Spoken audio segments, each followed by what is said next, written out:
guys, I want to start today by telling you a story. Back in the day, a guy and a girl from 2 different towns got married.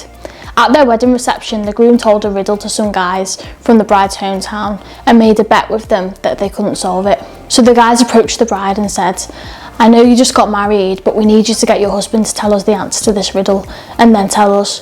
And if you don't, we're going to kill all your parents."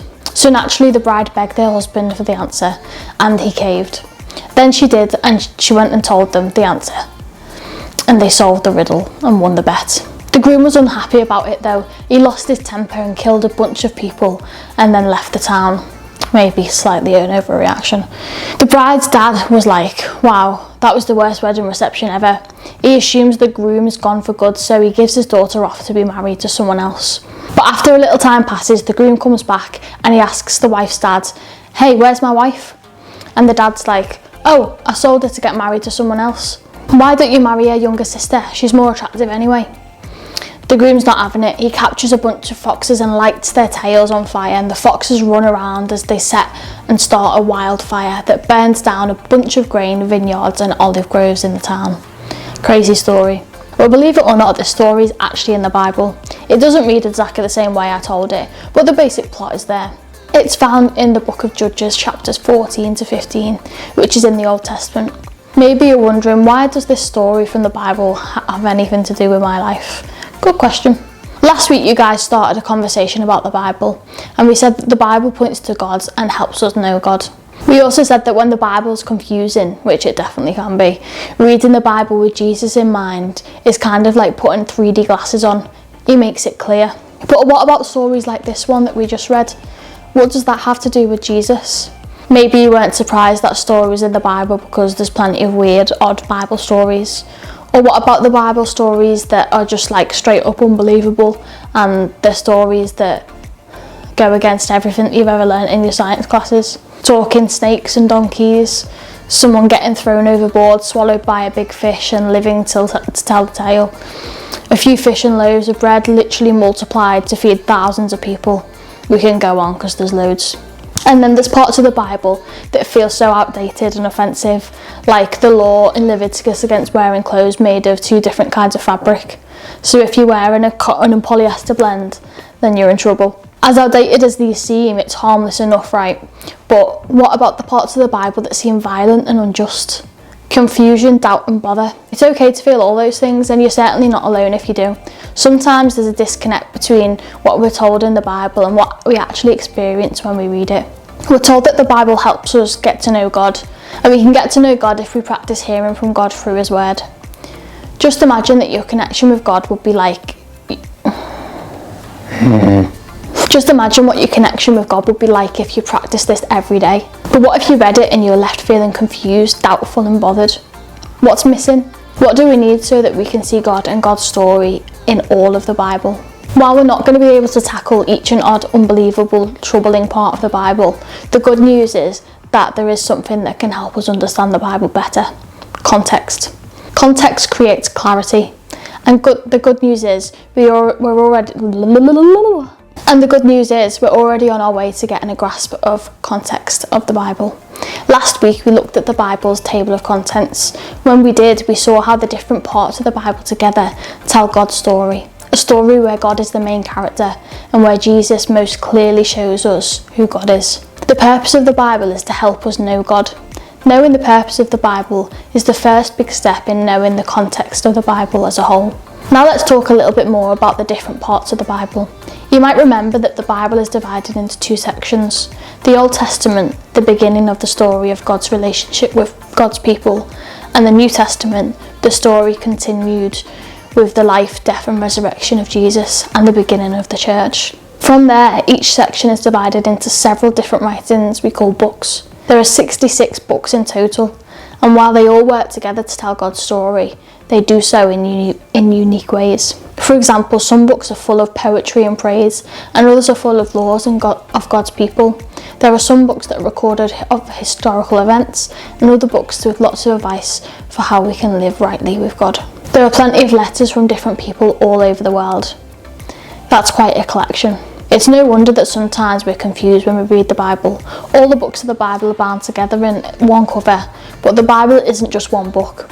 When we open the Bible, we start reading it without understanding we are just reading one of 66 unique documents. We're missing something huge. Context. Context matters. It changes how we understand everything that we read. Sometimes it's helpful for me to think of it this way. I'm not reading a book, I'm reading a letter written to a specific group of people living in the 1st century, or pieces of wise advice a father wrote to his child, a historical book recording everything that happened, a song written to God by someone who knew God well, or an eyewitness's account of someone who actually hung out with Jesus in real life. So we're going to look at 2 passages, and the first one is from 2 Timothy. This is what we know about the context. It's called 2 Timothy because it was the second letter written to a guy named Timothy. The Apostle Paul, a mentor and close friend to Timothy, wrote it. Timothy was a pastor of a church in Ephesus, a church full of people who are struggling with all kinds of things. And this is what he writes. Only Luke is with me. Bring Mark with you when you come, for he will be helpful to me in my ministry. I sent Tychicus to Ephesus. When you come, be sure to bring my coat I left in Carpus with Troas. Also bring my books and especially my papers. Context makes this make sense. Paul left his jacket and wants Timothy to bring it back. We know this because we know that the passage comes from a letter written by Paul to Timothy. Let me give you a second example. If you've been around church for a long time, you might potentially have read this Bible verse before. It says, "For I can do everything through Christ who gives me strength." With no context, this verse could mean just about anything. I can pass my maths without studying through Christ who gives me strength.